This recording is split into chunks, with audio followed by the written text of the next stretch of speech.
One of the most difficult things to determine as a creative is pricing your art. And I found it especially difficult as a producer, particularly in the beginning, to find a reasonable but yet attractive price for my beats. So today I'm going to share with you 3 tips on how to price your beats so you can start making money. Starting with number 1.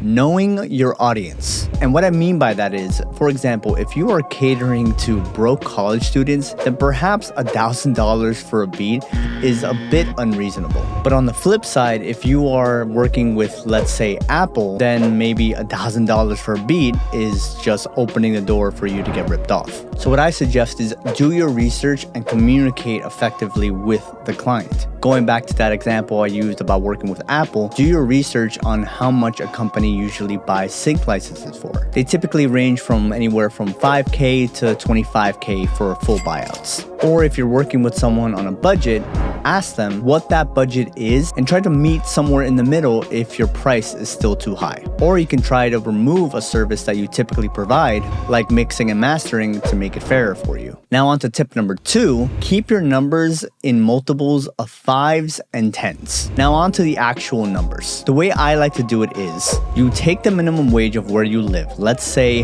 $14 an hour, and then you double it. And then if you have to round it to the nearest number ending in either 5 or 0.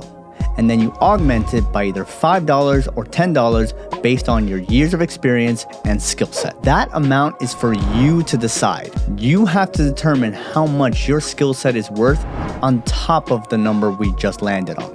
But keep the first tip I mentioned in mind so you don't overcharge or undercharge and potentially lose clients or lose money. Keeping the numbers in multiples of 5 and 10 makes it pretty easy to understand and also communicates that you are coming up with down-to-earth and reliable prices. Having a number like $27.30 an hour will make the client second guess where you're coming up with these numbers, which then makes them second guess working with you. But before you go ahead and you tell the client your hourly rate and make that your set price, you will do tip number 3, which will be timing yourself. Let's say you want to provide services in recording, beat production, arrangement, and mixing and mastering. So what you will do is time yourself on how long it takes you to complete each part. And let's say, for example, it takes you 2 hours to make the beat, 3 hours to record vocals, 2 hours to arrange, and then 3 hours to mix and master for a grand total of 10 hours. And if your hourly rate is $40, then the price for all of those services combined is $400. And you still may be asking yourself, that's a bit low for all that work. Well, like I said, you can increase the hourly rate to compensate, remove a service, or increase the entire total depending on the client. But the trick here is to get clients. So instead of waiting for that one $4,000 beat sale, you can instead sell 10 beats and make the same amount. And the reason I prefer lump prices like this instead of an hourly rate is because for the most part, there's no way for the clients, if you're working remotely, to time you and make sure you're being honest about the amount of hours that you worked. You're not clocking in and out like in a conventional job, so be in the client's shoes. Whenever I see prices like that, that's the first question / concern that I have. And one of the key ways to get clients is to also make sure you know how to keep them. So you want to make sure that they are comfortable and worry-free about working with you. And one way to do that is to have everything in writing, and that's my bonus tip.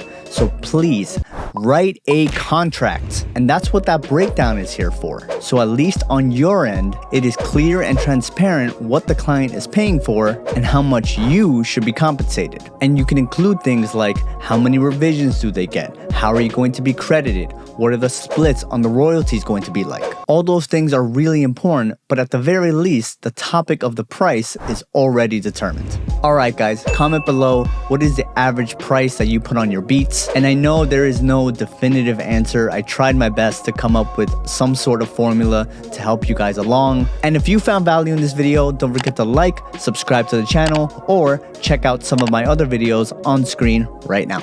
I make music under the name Microwave, and I'll see you on the next one. Peace.